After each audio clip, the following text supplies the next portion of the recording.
नमस्कार, मैं हूं प्रिया। डी न्यूज में आपका स्वागत है। नई सोच, नए तेवर और नए अंदाज में डी न्यूज का आगाज।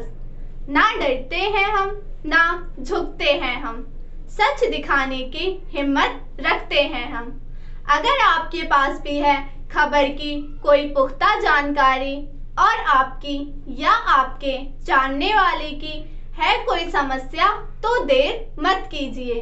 तुरंत स्क्रीन पर दिए गए 9871880468 नंबर पर संपर्क कीजिए और भेजिए। और हाँ, अगर आपको चिंता है अपने व्यापार को बढ़ाने की और आप चाहते हैं अपनी और अपने व्यापार की पब्लिसिटी यानी प्रचार प्रसार, तो विज्ञापन के लिए भी तुरंत दिए गए नंबर 9871880468 पर संपर्क करें। अगर आप किसी इवेंट या किसी भी तरह के प्रोग्राम को कवर कराना या दिखाना चाहते हैं तो भी संपर्क कर सकते हैं। और हाँ, चैनल को सब्सक्राइब जरूर करें। धन्यवाद, शुक्रिया। मैं हूं राज नारायण मिश्रा। इस समय हम खड़े हैं साउथ दिल्ली के भाटी माइंस इलाके में, जहां पर आप देख सकते हैं ये विपासना साधना मुक्ति का मार्ग लिखा हुआ है। यहां पर जो विपासना जो साधना है वो होती है, विपासना साधना केंद्र है ये साउथ दिल्ली छतरपुर इलाके का। सबसे पहले तो आप देख लीजिए यहाँ पर कितनी गंदगी है, ये जो कितनी यहाँ पर कूड़ा करकट ये जो पड़ा हुआ है आप देख सकते हैं। और ये इसका गेट है, ज़्यादातर ये संडे को ही खुलता है, जब कितनी एकड़ों के हिसाब से इनके पास जगह है और साधना करने के लिए ये जगह बनाई गई है। लेकिन यहाँ पर कोई भी साधक नहीं है। अभी हम अंदर भी गए तब भी उन्होंने बताया कोई भी नहीं है, संडे आते हैं।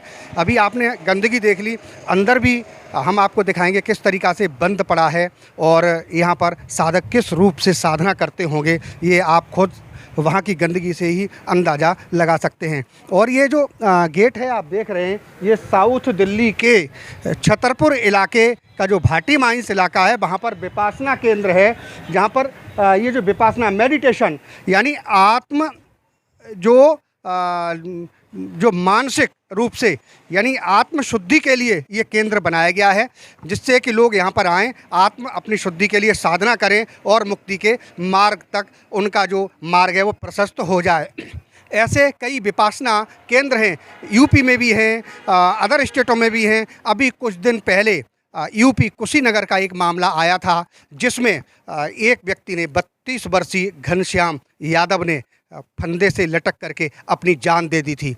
वो मामला 2021 का था, जिसमें जो घनश्याम यादव थे 17 नवंबर 2021 को उस विपासना केंद्र में कुशीनगर जो उत्तर प्रदेश में है वहाँ पर साधक के रूप में गए थे और उन्होंने साधना 2-3 दिन साधना की और 21 नवंबर को जब देखा गया तो उन्होंने एक फंदे से लटक करके अपनी जान दे दी।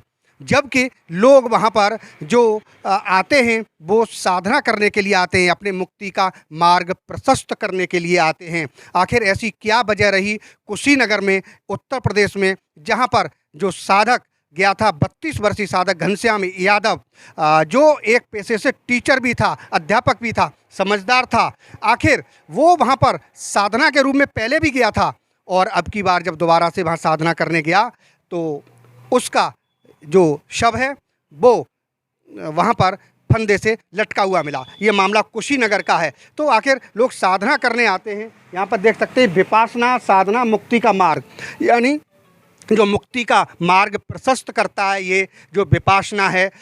लेकिन अब वजह ये उठती है, लोग तो अपनी मुक्ति के लिए यहाँ पर आते हैं, लेकिन ऐसी क्या वजह होती है कि लोग डिप्रेशन में यहाँ आने के बाद चले जाते हैं, जो फांसी के फंदे पर लटक जाते हैं। ये अभी भी जो रहस्य है कुशीनगर का वो बना हुआ है कि आखिर समझदार व्यक्ति ने, वो ऐसा समझदार व्यक्ति था, अध्यापक भी था, टीचर था, लेकिन उसने फांसी के फंदे से क्यों झूला, जबकि वो वहाँ पर साधना करने के लिए गया था। ये मामला 2021 में थोड़ा उछला, उसके बाद वो मामला वहीं ठंडे बस्ते में पड़ गया।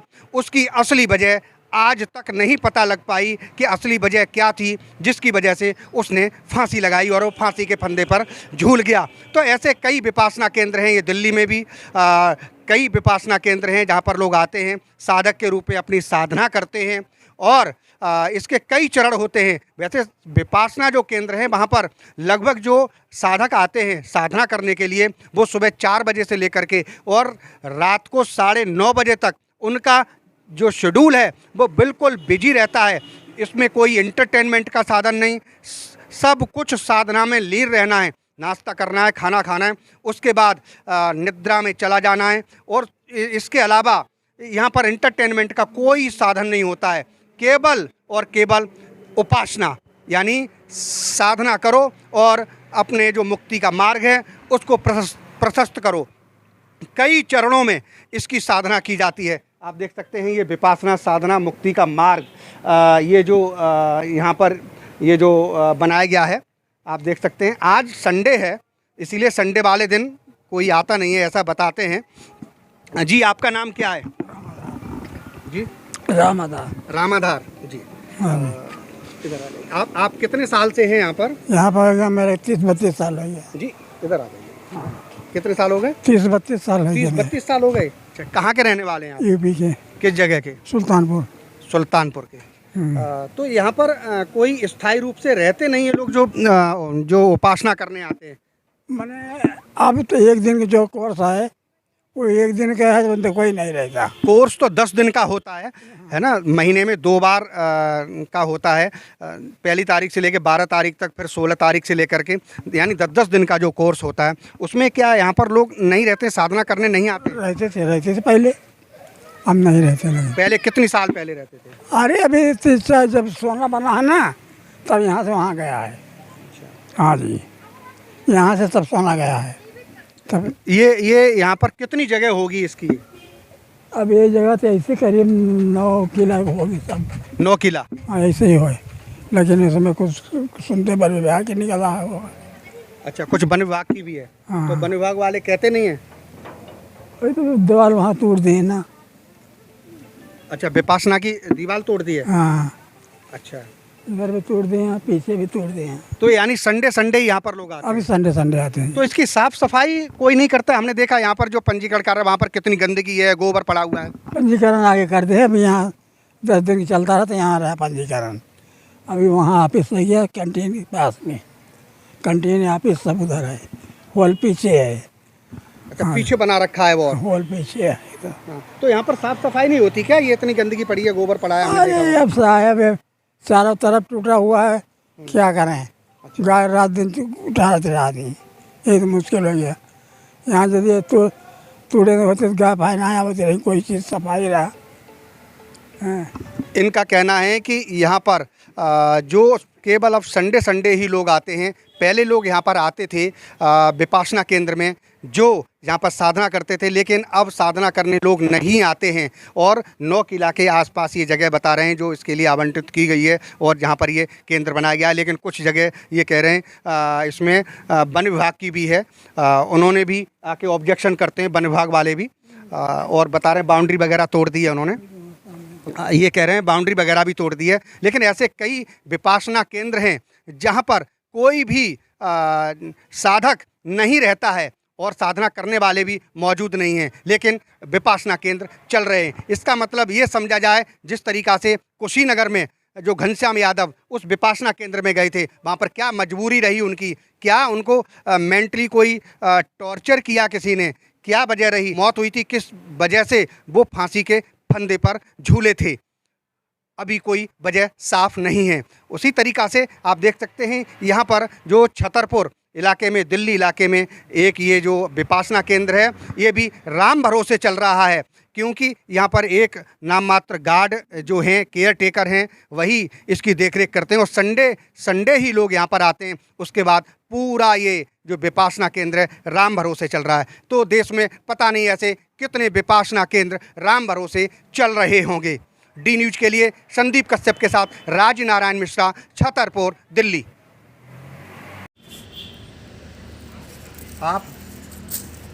आप देख सकते हैं किस तरीक़ा से यहाँ पर जो छतरपुर में विपासना केंद्र है, साधना केंद्र है। तो यहाँ पर जो पंजीकरण जो कार्यालय है, देखिए किस तरीक़ा से यहाँ पर गंदगी है। ये विपासना केंद्र है, आप देख सकते हैं नीचे यहाँ पर किस तरीक़ा से ये पूरा गंदगी आप देख सकते हैं। जो पंजीकरण केंद्र है यहाँ पर विपासना का, देख सकते हैं ये गोबर पड़ा हुआ है। आप देखिए ये किस तरीक़ा से यहाँ पर गोबर पड़ा हुआ है, और ये बिल्कुल कूड़ा कचरा आप देख सकते हैं यहाँ पर किस तरीक़ा से ये, और ये पूरा बंद पड़ा है, आप देख सकते हैं ये पूरा बंद पड़ा है।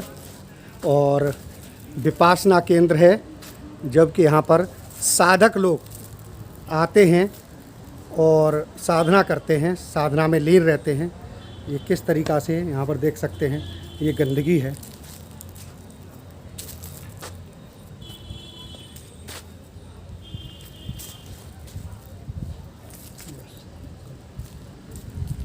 ये जो तस्वीरें आप देख रहे हैं वो उत्तर प्रदेश के कुशीनगर विपासना ध्यान केंद्र की हैं। आपको बता दें ये विपासना ध्यान केंद्र उसी कुशीनगर का है जहां 21 नवंबर 2021 को एक 32 वर्षीय साधक घनश्याम यादव का शव फांसी के फंदे पर झूलता हुआ मिला था। कारण चाहे जो भी रहा हो, लेकिन कुशीनगर के विपासना केंद्र पर बार बार यही आरोप सामने आता है कि आखिर वो कौन सी वजह थी जिसकी वजह से 32 वर्षीय घनश्याम यादव को अपनी जान की कीमत देकर चुकानी पड़ी। जबकि विपासना केंद्र यानी मेडिटेशन सेंटर में लोग अपनी मानसिक अशुद्धता को भंग करने के लिए आते हैं, जिसके परिणाम स्वरूप प्रेम और करुणा से भरा संतुलितपन होता है।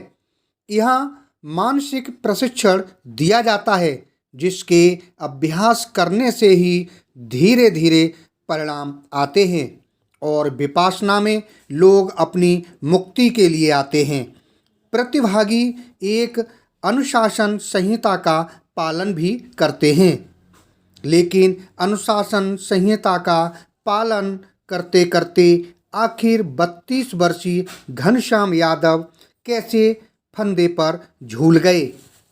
बताया जाता है 32 वर्षीय घनश्याम यादव पेशे से अध्यापक भी थे और वो दूसरी बार कुशीनगर के विपासना केंद्र में उनकी मौत खींचकर ले आई। विपासना केंद्र सवालों के घेरे में जरूर है कि वहाँ पर कोई चौकीदार क्यों नहीं था या सीसीटीवी कैमरे की 24 घंटे निगरानी क्यों नहीं की जाती। अगर विपासना केंद्रों की इसी तरह लापरवाही रही तो घनश्याम यादव की तरह और भी कोई हादसा हो सकता है। बेपरवाह विपासना केंद्रों पर तुरंत कड़ी कार्यवाही क्यों नहीं होती है? आखिर क्या ऐसे बेपरवाह विपासना केंद्र और किसी घनश्याम यादव की मौत का इंतजार करते रहते हैं? महाराज जी, हर पंथ का एक ही उद्देश्य होता है कि आदमी को जो आत्मचिंतन करके जीवन का आनंद कैसे प्राप्त हो और मुक्ति का मार्ग प्रशस्त करने के लिए हर आदमी हर पंथ में जो जाता है उसका एक ही उद्देश्य होता है कि सतमार्ग पर चल करके मुक्ति कैसे प्राप्त हो। ऐसे ही विपासना जो केंद्र चल रहे हैं, मेडिटेशन सेंटर जो चल रहे हैं, वहाँ पर हमने कई जगह ऐसा देखा गया है कि लापरवाहियाँ बरती जाती हैं। अभी 2021 में एक मामला आया था विपासना केंद्र में, जो उत्तर प्रदेश के कुशीनगर का मामला है। वहाँ पर एक 32 वर्षीय घनश्याम यादव ने, जो विपासना केंद्र पर साधक के रूप में अपनी साधना करने के लिए गए थे और 17 नवंबर को वो वहाँ पर पहुँचे थे। पेशे से वो अध्यापक थे। पहले भी एक बार साधना करने वो उस केंद्र पर गए हुए थे विपासना पर, लेकिन अब की बार 17 नवंबर 2021 को वो कुशीनगर जो विपासना केंद्र है वहाँ पर गए और 21 नवंबर को उनकी जो शरीर था उनकी लाश देखी गई थी एक फंदे पर लटकती हुई। लोग वहाँ आत्मचिंतन करने के लिए जाते हैं, अपने मुक्ति का मार्ग प्रशस्त करने के लिए जाते हैं। हो सकता है कि जो लोग डिप्रेशन में होते हैं उसको दूर करने के लिए आदमी साधना करता है। तो आप क्या कहेंगे ऐसे सेंटरों के बारे में? क्या वजह हो सकती है? किस तरीक़ा से उनका जो शव था वो फांसी के फंदे पर झूलता हुआ मिला था? ऐसे विपासना केंद्रों के बारे में आप क्या कहना चाहेंगे? मिश्रा जी, बहुत प्रकार के मतपथ सिद्धांत हैं आध्यात्मिक क्षेत्र को लेकर के। हमारे धर्मगुरु अपने अपने धर्म स्थलों पर विपासना केंद्र या साधना केंद्र चलाते हैं, चलाना भी चाहिए, बहुत ज़रूरी है मानव समाज के हित कल्याण के लिए, सुख शांति के लिए। रही बात ये कि जो जिस प्रकार अपनी साधना की विधि बताते हैं उनको लोग स्वीकार करते हैं और करते भी अपने आत्म शांति के लिए, आत्म सुख कल्याण के लिए। बाकी रही बात ये कि जिन धर्म स्थलों पर जो इस प्रकार के केंद्र चलाते हैं और इस प्रकार की घटना पाई जाती, बहुत निंदनीय घटना है, जबकि ऐसा नहीं होना चाहिए। और जिन धर्म स्थलों पर ऐसा हुआ है उसका क्या कारण रहा होगा? आखिरकार वो डिप्रेशन में रहे होंगे कि इसका और भी कोई कारण हो सकता है, वो तो वहाँ के प्रशासन के लोग छानबीन करके ही पता कर सकते हैं। आप जैसे हमारे सेवादार यही मतलब है का पता करके बता सकते हैं। बाकी हम साधु लोग तो यही कहेंगे कि इस प्रकार के निंदनीय कार्य किसी भी धर्म स्थल पर नहीं होना चाहिए। मानव समाज के हित कल्याण के आपके कर्तव्य धर्म हैं, उनको ही करना चाहिए। और इस प्रकार की कहीं कोई घटना आती है तो उस पर विशेष ध्यान देते हुए अपनी भूल को सुधार करके आगे मार्गदर्शन देना चाहिए मानव समाज के लिए। क्या आपको नहीं लगता है जिस विपासना केंद्र पर इतनी बड़ी घटना हो गई, क्या उसकी लापरवाही नहीं नजर आती है किसी को? बहुत बड़ी लापरवाही है। इस लापरवाही को लेकर के देखिए, ऐसा है मिश्रा जी, घटना कहीं एक जगह हो कहीं दो जगह हो, एक जगह की घटना सभी धर्म स्थलों के लिए निंदनीय है और सभी संत महापुरुषों के लिए एक बहुत बड़ी इज्जत और सम्मान का विषय है। बहुत बड़ी एक, क्या कहूँ मैं, इसको कह नहीं सकता हूँ, क्योंकि ये एक धर्मस्थल, किसी भी मतपथ सिद्धांत का धर्मस्थल हो और वहाँ पर इस प्रकार की घटना हो जाती है तो कोई भी धर्मगुरु हो, किसी मतपथ सिद्धांत के हों, सबके लिए एक मस्तक का टीका है। ये तो कदाचित नहीं होना चाहिए और हुआ है तो उसके लिए मैं बहुत कुछ अफसोस कर रहा हूँ। और मुझे मतलब इस बात का बहुत बड़ा महा अफसोस है कि इस प्रकार की घटना जो हुई है। मान लीजिए इस तरीक़ा की जहाँ विपासना केंद्र पर जो घटना हुई है, क्या आपको नहीं लगता कि शासन प्रशासन ऐसे लापरवाही जहाँ पर केंद्रों पर बरती जा रही है उन पर अंकुश लगाए और तुरंत ही उन पर एक कड़ा एक्शन ले ऐसे विपासना केंद्रों पर? प्रशासन होते ही इसके लिए है, प्रशासन होते ही इसके लिए है कि इस प्रकार की जहाँ भूलें हैं और इस प्रकार की लापरवाही है वहाँ का सुधार करें। और यदि प्रशासन ही इस प्रकार की लापरवाही करता है या किसी प्रकार हो सकता है प्रशासन के नज़र में नहीं ये बात हो, प्रशासन भी अपने आप में सशक्त है, एकदम जो है का बहुत प्रकार से सक्सेस है और उनके समझ में बात ना आई हो, उनकी नज़र में बात ना आई हो, उनके संज्ञान में ये बात ना आई हो, और भाई प्रशासन के संज्ञान में बात आने के बावजूद भी इस प्रकार की बात आती तो थोड़ी लापरवाही है। उसके लिए प्रशासन से भी अनुरोध निवेदन है कि वो भी अपने सेवा कार्य को विशेष रूप से ध्यान में रखते हुए मानव समाज का ध्यान रखें और धर्म स्थलों का भी इस प्रकार का ध्यान रखें कि ऐसी घटनाएं नहीं हों और हो गई हैं तो उनको सही ढंग से नज़र में लाते हुए उसका मतलब है का सुधार करवाएं। ऐसे विपासना केंद्रों पर कार्रवाई होनी चाहिए, बिल्कुल होना चाहिए। ऐसे विपासना केंद्रों पर, क्या किसी भी केंद्रों पर इस प्रकार की घटना होती है और इस प्रकार का जघन्य अपराध होता है तो ये तो बिल्कुल मतलब ध्यान देने की बात है। बीना गुप्ता जी बोल रही हैं? हाँ जी, मैं आपसे बीना गुप्ता बात कर रही हूँ। बीना गुप्ता जी, आज हम आपसे मेडिटेशन के संदर्भ में कुछ जानकारियां हासिल करेंगे। हाँ जी। और ये जानने की कोशिश करेंगे कि मेडिटेशन क्या है इसके बारे में। तो सबसे पहले तो डी न्यूज़ की तरफ से आपका बहुत बहुत स्वागत, डी न्यूज़ से बात करने के लिए।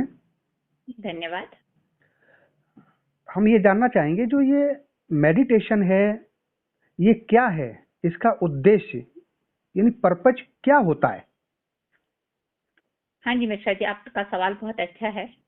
देखिए, जो मेडिटेशन है, ध्यान, जिसे हम हिंदी में ध्यान बोलते हैं, ध्यान एक ये अभ्यास है। कोई ऐसा नहीं कि कोई विशेष तकनीक है, एक अभ्यास है जो मन को शांत करता है और अपने जो आंतरिक खुशी है, शांति है, और या जो हमारे विचारों में स्पष्टता है, उसे ये मदद करता है कि हम उसे अपने अंदर ला सकें। तो ये हमें इसको जी करने के लिए देखो, आराम से आप किसी अब बैठे, ऐसा नहीं है कि कहीं कोई शोर शराबे वाली जगह लें, क्योंकि हमको सबसे पहले क्या होता है, शांत जगह लेनी पड़ती है अभ्यास करने के लिए, क्योंकि कहते हैं ना एकाग्रता, वो बहुत जरूरी होती है। तो किसी भी चीज पर आप, ऐसा नहीं है कि आपको अंदर अपने अंदर बहुत कुछ ऐसा विशेष करना है। आप किसी भी एक चीज पर, चाहे वो बाहर की वस्तु है या अपने अंदर का कोई विचार है, अपने उस पर अपने ध्यान को लगा दें, उसी के बार बार उसी को सोचें। जी ठीक है मैं ना? ये जानना चाह रहा था, हाँ जी। जैसे अभी आपने बोला था कि एकांत की जरूरत हाँ है, जी। यानी हाँ जी। एकांत का मतलब हम ये समझें कि एक में अंत हो जाना, नहीं, ऐसा एक नहीं। में ही एकांत का मतलब है कि जी किसी शोर एक में शराबे ही की अपना जगह ध्यान पर नहीं लगाना। जाना। नहीं, हाँ जी। इसका मतलब ये समझे कि हम एक में ही सिर्फ अपना पूरा ध्यान आकर्षित करें, एक में ही बिल्कुल ध्यान लगाएं। बिल्कुल। जैसे कि आपने मान लो एक कैंडल जला लिया जी या दीपक जला लिया, या आपने कोई एक पॉइंट, कहीं एक निशान टच कर दिया, बिंदु बना दिया, आप उसी को लगातार देखें। या आपने एक विचार ले लिया कि मैं अच्छा हूं, मैं अच्छा हूं, इसी के बारे में। तो मतलब एक ही चीज रहनी चाहिए सिर्फ, इसके आसपास और कुछ नहीं रहना चाहिए, ना कोई विचार, ना कोई चीज, ना कोई दृश्य, कुछ नहीं होना चाहिए। जी। अब एक और जानकारी चाह रहा था आपसे कि विपासना और ये जो मेडिटेशन क्या है, जैसे अभी आपने बोला कि एक में ही ध्यान लगाना, है ना, बिल्कुल। मेडिटेशन है, विपासना है ना, हाँ जी। जो ये साधना करते हैं, हाँ जी।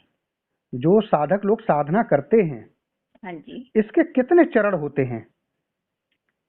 देखिए, स्टेप्स, हम चरण मतलब इंग्लिश में इसको स्टेप्स बोलते हैं, क्योंकि हमारे बहुत सारे व्यूअर्स कितने स्टेप? चरण क्योंकि स्टेप बिल्कुल शुद्ध है, भाषा है हिंदी। तो इसके देखिए, ये कोई इसके स्टेप्स नहीं होते हैं, इसके कोई चरण नहीं होते हैं, जी क्योंकि एक ही अभ्यास को जब आप लगातार करते रहते हैं, एक ही समय पर करते हैं, और तो क्या है, हमारा सबकॉन्शियस माइंड है, जो अवचेतन मन है, वो उसको एक अपनी आदत बना लेता है। और फिर आप उसे अगर किसी शोर शराबे वाली जगह पर भी करेंगे तब भी, क्योंकि आपको उसका अभ्यास हो चुका है। यानी तो आप ये कहना चाह रहे हैं जैसे शोर शराबी वाली जगह न हो, यानी कुल मिला के क्या इसके लिए अनुशासन बहुत जरूरी है, अनुशासन में रहना, या अनुशासन वाली जगह? देखिए, अनुशासन में तो जब तक हम अपने आप को अनुशासित नहीं करते हैं, तो हम अपने, जैसे कोई काम हम कहते हैं ना, कंसंट्रेशन बनाओ, बच्चे से कहते हैं कंसंट्रेशन करो, वो भी क्या है, ध्यान है। चाहे वो खेल में करो, चाहे पढ़ाई में करो, अपने किसी काम में करो, किसी विचार पर करो, या अपने आत्मा पर ध्यान करो, हमको हर जगह एकाग्रता, कंसंट्रेशन चाहिए होता है, तभी हम उसको अच्छी तरह से कर पाते हैं, तो तभी ये हम इस ऊंचाइयों को छू पाते हैं। जी, ये जो विपासना है, मेडिटेशन है, हाँ जी। ये कितने साल पुरानी पद्धति है और ये किसके द्वारा शुरू की गई थी? देखिए, अगर हम पद्धति की बात करें, जो आज का विकास हम देख रहे हैं, ये सारी हमारी एक तकनीक है, जिसके ऊपर की मतलब लोगों ने बहुत सारा ध्यान अपना उसके तरफ अपना मोड़ा कि ये चीज काम कैसे हो सकता है, उसमें अपनी एकाग्रता को लगाया। तो हम ये नहीं कह सकते कि देखिए आज ये मेडिटेशन है, अपनी मतलब एक अलग से अपना मतलब इसने कहते हैं कि एक फॉर्म बना लिया, एक सब्जेक्ट बना लिया है कि मेडिटेशन। वैसे अगर देखा जाए तो हम डेली के कामों में भी बिना ध्यान के हम कुछ अच्छा कार्य नहीं कर सकते हैं। तो पर अगर हम इसको एक अलग से पार्ट बना लें कि जैसे आजकल बहुत तरह के मेडिटेशन सिखाए जाते हैं, तो ये जो टेक्निक्स हैं वो किसी को सिखाने के लिए कुछ हजारों साल पहले ही आई हैं। और इसकी जो शुरुआत है, सबसे पहले बौद्ध धर्म के जो संस्थापक थे अपने गौतम बुद्ध, उनके द्वारा की गई थी कि वो अपने ध्यान लगवाते थे, क्योंकि उन्होंने भी ध्यान के द्वारा ही वो शक्ति प्राप्त की थी कि एक राजकुमार गौतम बुद्ध बन गए थे। और इसके बाद में जो हमारे हिंदू धर्म है, जैन धर्म है, उसमें ध्यान ने अपनी जगह बनाई। और आज तो आप देख ही पा रहे हैं कि जैसे कि ग्लोबल पूरे इंटरनेशनल मतलब पूरी दुनिया में ही ध्यान को बहुत लोकप्रियता मिल रही है और बढ़ रहा है ये। यानी जैसे अभी आपने बोला था कि एक में ही ध्यान लगाना, अभ्यास करना जरूरी है, इसके लिए निरंतर अभ्यास करते रहना चाहिए। यानी हम इसको ऐसे मान के चलें कि ये जो मेडिटेशन है एक व्यावसायिक रूप से नहीं पढ़ाया जाता है, बल्कि अभ्यास करने से ही धीरे धीरे इसके परिणाम आते हैं। ऐसा कुछ है जिससे दुखों की मुक्ति मिलती है? हाँ जी, देखिए जब हम ध्यान करते हैं तो आप ध्यान आप अपने चिंताओं, नेगेटिव थॉट्स हैं जो कि नकारात्मक भाव हैं, उनके ऊपर भी कर सकते हैं। जैसे किसी को चोरी करनी है तो वो यही अपना पहले विचार पक्का करता है ना, आज मुझे वहां उस जगह पर चोरी करनी है, तभी वो अपने काम को अंजाम दे पाता है। अगर आपको अच्छाई में चलना है, जैसे हमारा देश स्वतंत्र कब हुआ, जब हमारे वीरों ने ये सोचा कि हमें अपना देश स्वतंत्र कराना है, वो विचार उन्होंने अपने अंदर पक्का किया था, तब वो उस कार्य को अंजाम दे पाए थे। ठीक है ना? यानी कुल मिला के ये है कि जो मेडिटेशन पूरे शरीर में जो संवेदनाओं को देखना, जो हमारे शरीर में जो संवेदनाएं उनको देखना, उनको समझना और उन पर प्रतिक्रिया न करना ही मेडिटेशन है। नहीं देखिए, प्रतिक्रिया मतलब अगर आप प्रतिक्रिया तो आपकी होगी ही होगी, क्योंकि जब आप कोई भी विचार अपने विचार से पहले भाव आपके मन में आता है, जब भाव को आप बार बार में अपने अंदर लेकर आते हैं तो वो विचार बनता है, और विचार निश्चित रूप से आपको प्रतिक्रिया के रूप में परिणित भी होता है, वो उसका फल भी आपको मिलता है। तो हमें जो अगर हमारे अंदर नकारात्मक कोई भाव विचार है तो हमें उसके ऊपर प्रतिक्रिया करनी चाहिए, उसको तोड़ मरोड़ के उसके ऊपर अपना ध्यान लगाकर उसे सकारात्मक बनाना चाहिए, और जो सकारात्मक विचार हैं उन्हें और प्रबल बनाना चाहिए ताकि उसकी शक्ति विश्व परिवर्तन की क्षमता रखे, युग परिवर्तन की क्षमता रखे। यानी मानसिक शुद्धता जरूरी है, जो मानसिक अशुद्धता है उसको भंग करने की एक विधि है क्या? अच्छा, एक अगला प्रश्न और आपसे करना चाहता हूँ। जो विपासना केंद्र हैं, हाँ जी, उसमें लगभग 16 से 17 घंटे लगातार, हाँ जी, रोजाना समय है ना, हाँ जी, बहुत विधि विधान तरीके से हर कोई अपने को ढाल लेता है। 16-17 घंटे विधि विधान से रोजाना, यानी लगभग 10 दिन अपने को ढाल लेना कितनी बड़ी बात है? बहुत बड़ी बात है। तो जो मेडिटेशन सेंटर में लोग जाते हैं, हाँ जी, किस टाइप के लोग ज्यादातर जाते हैं जो मेडिटेशन का सहारा लेते हैं कि मुझे मेडिटेशन सेंटर में जाना चाहिए, विपासना केंद्र में जाना चाहिए? किस तरीका के मेंटलिटी के लोग होते हैं जो ज्यादातर जाते हैं? आप थोड़ा सा प्रकाश डालिए, आप एक्सपर्ट हैं, काफी प्रशिक्षण भी देती हैं मेडिटेशन में, जो लोग मेडिटेशन करते हैं उनको, तो जरा बताइए कि आपने जो अब तक अनुभव किया है, किस विचारधारा के लोग ज्यादातर मेडिटेशन में जाते हैं, विपासना केंद्रों में जाते हैं? इसमें देखो दोनों तरह के व्यक्ति ध्यान केंद्रों पर जाते हैं, चाहे वो विपासना हो, चाहे वो हंस प्राणा हीलिंग हो, या और ये ब्रह्म कुमारी है, कोई भी सेंटर है, तो वहाँ दोनों तरह के जाते हैं। कुछ तो ऐसे जाते हैं कि जिनको की मतलब मानसिक परेशानियां, मतलब उनके अंदर नकारात्मक भाव और विचार हैं जिससे कि उन्हें मानसिक परेशानियां दिखाई देती हैं, तो उनसे वो छुटकारा पाना चाहते हैं, क्योंकि उसका मेडिकल ट्रीटमेंट कुछ भी नहीं होता है। हमारे भाव विचारों का मेडिकल ट्रीटमेंट नहीं है, ध्यान उपासना ही, साधना आराधना ही उसका ट्रीटमेंट है। और कुछ जो कि सकारात्मक हैं फिर भी वो जाते हैं और करते हैं और लगातार सालों साल करते हैं। तो वो इसलिए करते हैं क्योंकि हमारी, जैसे हमारे शरीर की खुराक है भोजन और पानी, ठीक इसी तरह से हमारी आत्मा की खुराक है ध्यान, साधना, आराधना, उपासना। तो वो उनको आत्मा की खुराक वहां जाकर मिलती है, उनकी आत्मा तृप्त होती है और वो आगे और अच्छे विचारों को बढ़ाती है, अच्छे वातावरण को इस समाज में फैलाती है और देती है। जी, इस संदर्भ में आपसे एक बात और जानने की कोशिश करूंगा। सन 2021 में, हाँ जी, 32 वर्षीय घनश्याम यादव, हाँ जी, वहां पर अपनी साधना के लिए गए थे। कुशीनगर में विपासना सेंटर है। अच्छा, ये उत्तर प्रदेश में पड़ता है, कुशीनगर में विपासना सेंटर। वहां पर एक 32 वर्षीय घनश्याम यादव साधक के रूप में साधना करने के लिए गए थे। हाँ जी। और बताते हैं वो दूसरी बार वहां पर गए थे, पहले भी साधना करके आए थे वहां पर, दूसरी बार वो साधना करने के लिए गए थे। तो 17 नवंबर को उस सेंटर पर वो पहुंचे, कुशीनगर में जो हाँ विपासना जी। सेंटर है वहां पर। हाँ और जी। 21 नवंबर को उनकी जो जो शव है वो हाँ जी। एक फांसी के फंदे पर लटकता हुआ, झूलता हुआ पाया गया। हाँ जी। जो आदमी अपनी साधना के लिए वहां पर जा रहा है, हाँ जी। तो क्या अपने जो चित्त है उसकी शांति के लिए जा रहा है, हाँ जी। अपने जो मुक्ति है उसकी प्राप्ति के लिए वहां जा रहा है, हाँ जी। ऐसा कुछ क्या हुआ होगा जो कि उसका शव फांसी के फंदे पर झूलता हुआ मिला? आप क्या कहना चाहेंगे इस बारे में?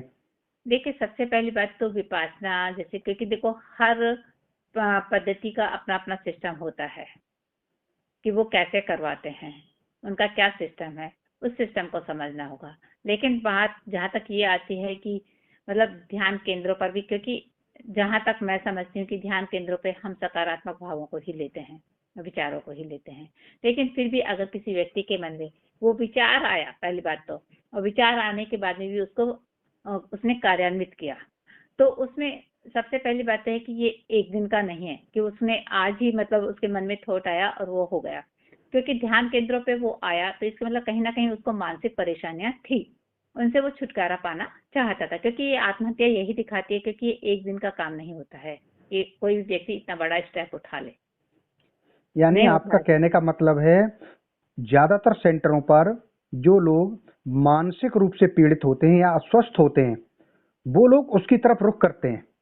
नहीं, ज्यादातर तो हम नहीं कह सकते। देखिए, दोनों तरह का ही है परसेंटेज। अब कभी नकारात्मक भाव विचार वालों व्यक्तियों का ज्यादा हो सकता है, तो कभी सकारात्मक भाव विचार वालों का भी हो सकता है। ऐसा हम नहीं कह सकते कि ज्यादातर उन्हीं का होता है। लेकिन हाँ, जिस व्यक्ति ने भी ये कदम उठाया, निश्चित रूप से उसके अंदर जो मानसिक परेशानियां हैं, नकारात्मक भाव और विचार हैं, तनाव और चिंता है, वो रही होती हैं। और वो उनको जब ध्यान उपासना करते हैं तो क्या होता है कि हमारे जितने भी नकारात्मक भाव और विचार होते हैं उनमें शुद्धिकरण होता है, वो बाहर निकलकर खत्म होना चाहते हैं। तो अब वो व्यक्ति के ऊपर निर्भर है कि वो उनमें कितना ज्यादा डूबा हुआ है, कितना कंट्रोल अपने आप को कर पाता है, कितने आराम से उन्हें निकाल पाता है, कितना उन्हें बदल पाता है। ये उस व्यक्ति की अपनी क्षमता के ऊपर निर्भर करता है। चलिए, दूसरी चीज एक ये है कि मान लीजिए वो तनाव में हो सकता है, चिंता में हो सकता है ना, और भी उसको कुछ मानसिक परेशानी भी हो सकती है, या उसके मन में क्या विचार आया, क्या भाव आया। लेकिन एक प्रश्न विपासना केंद्र पर ये नहीं उठता कि जो व्यक्ति वहां पर इस साधना के लिए गया है वो एक फांसी के फंदे पर झूल जाता है, तो क्या विपासना केंद्र की ये लापरवाही नहीं मानी जानी चाहिए? देखिए, अब सब व्यक्ति की अपनी निजी लाइफ भी होती है, इसमें मैं कुछ नहीं बोलूंगी, क्योंकि मुझे नहीं पता कि विपासना केंद्रों की क्या व्यवस्था है और वहाँ किस तरह से कार्य किया जाता है। इसलिए उस बारे में तो मैं आपको नहीं बता सकती कि उनकी क्या जिम्मेदारी है, वो किस तरह से अपने साधकों को रखते हैं और किस तरह से उनके साथ में व्यवहार किया जाता नहीं, है। व्यवस्था के बारे में हम बात, ये तो आप बता सकते हैं। अगर कोई भी सेंटर चलाता है कोई भी, और जैसे विपासना जैसा सेंटर जहाँ पर लोग साधना करने के लिए केवल जाते हैं, तो क्या उन पर निगरानी नहीं होनी चाहिए? देखिए मिश्रा जी, मतलब क्योंकि ये मेरा आउट ऑफ पार्ट पड़ जाएगा, क्योंकि हाँ, जिस व्यवस्था को मैं नहीं समझती हूँ, मैंने विपासना कभी ज्वाइन नहीं करा है, वहाँ की व्यवस्था मुझे नहीं पता है कि वो हर व्यक्ति को अकेला रखते हैं, ग्रुप में रखते हैं, या उनको किस तरह का ट्रीटमेंट दिया जाता है, तो नहीं, उनकी ग्रुप ग्रुप जिम्मेदारी कहाँ तक आती मैं है। ग्रुप वाली बात नहीं कर रहा हूँ। मैं सिर्फ ये एक बात जानने की कोशिश कर रहा हूँ आपसे, समझने की, कि कोई भी सेंटर है तो वहां पर, देख, चाहे भले भी मेडिटेशन सेंटर है, विपासना सेंटर है, या फिर और कोई भी सेंटर है जहां हाँ पर जी। लोग साधना करने आते हैं या दूसरी एक्टिविटी करने आते हैं, मान लीजिए जिम है, वहां जिम करने जाते हैं, तो क्या मालिक का उत्तरदायित्व या जो वहां संरक्षक है उसका उत्तरदायित्व नहीं है कि उन पर नजर रखी जाए? देखिए, नजर तो रखी जाती है, ऐसा नहीं है कि आजकल तो कैमरे बन गए हैं नजर रखने के लिए, ठीक है ना। तो नजर तो रखी जाती है, लेकिन जैसे अब आप देखिए कि एक व्यक्ति है, वो अपने पर्सनल काम भी करेगा ना, सोएगा भी, तो आप एक एक व्यक्ति के ऊपर 24 घंटा तो नजर नहीं रख सकते हैं कि 24 घंटा आप उसकी पर्सनल लाइफ में भी जाके इंटरफेयर करेंगे। और ना इसमें व्यक्ति नियुक्त किए जा सकते कि हर एक के पीछे एक को लगाया जाएगा। अब रात में कौन अपने कमरे में या बाथ में, कौन अपने बाथ में क्या कर रहा है, इसकी तो जानकारी बाद में ही मिल जी, पाएगी। ये शयन कक्ष से बाहर की बात है। अच्छा, शयन कक्ष से बाहर की बात है, बाहर जाकर के ये हादसा हुआ है। तो कहीं उसने कोई ऐसे एकांत जगह ढूंढी होगी कि जहाँ की उस समय वहां तक किसी की अप्रोच नहीं होती होगी, कोई नहीं पहुंच पाता होगा। क्योंकि आश्रम देखिए छोटी जगह पर तो होते नहीं है, आश्रम जितने भी होते हैं बहुत बड़ी बड़ी जगह होती है, वहाँ अगर मान लीजिए, है। चलिए हम आपकी बात से सहमत हैं कि पर्टिकुलर कब तक किस आदमी पर नजर रखी जाएगी, लेकिन क्या आपको लगता है कि अगर कहीं भी किसी भी सेंटर की, किसी भी विपासना सेंटर हो या कोई भी सेंटर हो, अगर लापरवाही बरती जाती है तो एक्शन होना चाहिए? देखिए निश्चित रूप से उन्होंने भी अपने सेंटर पर कुछ ना कुछ तो एक्शन दिया होगा कि आपने मतलब जो कि उनकी सिक्योरिटी है उसको बढ़ाया होगा ताकि दोबारा नहीं, से क्या ये घटना सरकार ना को भी, घटे। क्या सरकार की भी ये एक जिम्मेदारी नहीं बनती है कि अगर कहीं लापरवाही होती है तो उसके खिलाफ एक्शन भी हो, विपासना सेंटर के निश्चित रूप खिलाफ? से बनती है, लेकिन उसका प्रोपोर्शनलिजेशन ये देखा जाता है कि क्या सेंटर ने भी वो जिम्मेदारी निभाई है या नहीं निभाई है, क्योंकि सेंटर में वहाँ ये पहली घटना घटी है, क्योंकि उन्हें भी शायद ये नहीं मालूम होगा कि कोई व्यक्ति आके यहाँ ऐसा भी कर सकता है। तो क्या आप और सेंटरों को क्या संदेश देना चाहेंगे? आप एक प्रशिक्षण देते हैं जो साधक लोग हैं उनको, तो क्या आप एक संदेश देंगे कि ऐसे जो सेंटर हैं उस पर लापरवाही न बरती जाए, है ना, उनको ध्यान में रखा जाए कि लोग पहले से ही, हो सकता है कुछ लोग परसेंटेज डिप्रेशन में लोग आते हैं, जो डिप्रेशन में होते हैं वो भी साधना करने के लिए आते हैं, तो क्या संदेश देना चाहेंगे ऐसे विपासना केंद्रों के लिए जो कि ऐसे हादसे आगे न हो? निश्चित रूप से जब इस घटना का पता लगता है तो देखो हर सेंटर अपनी मतलब पहली बात तो ये सेंटर बने ही इसलिए होते हैं कि बुराइयों को खत्म किया जाए, चाहे वो अंदरूनी हो या बाहरी हो। और जब इस तरह की घटनाएं पता लगती है कि ऐसा भी हो सकता है तो सिक्योरिटी या प्रिकॉशंस और बढ़ा दिए जाते हैं। तो क्योंकि हर सेंटर चाहता है कि वहाँ जो भी घटनाएं घटें वो अच्छी ही घटनाएं घटें, किसी तरह का इस तरह का कोई बुरा असर नहीं हो। चलिए बीना जी, हमसे बात करने के लिए आपका बहुत बहुत धन्यवाद। नमस्कार, आपका बहुत बहुत धन्यवाद जी। अगर आपने हमारे चैनल को सब्सक्राइब नहीं किया है तो सब्सक्राइब करें और बेल आइकॉन दबाएं और हाँ, लाइक और शेयर जरूर करें।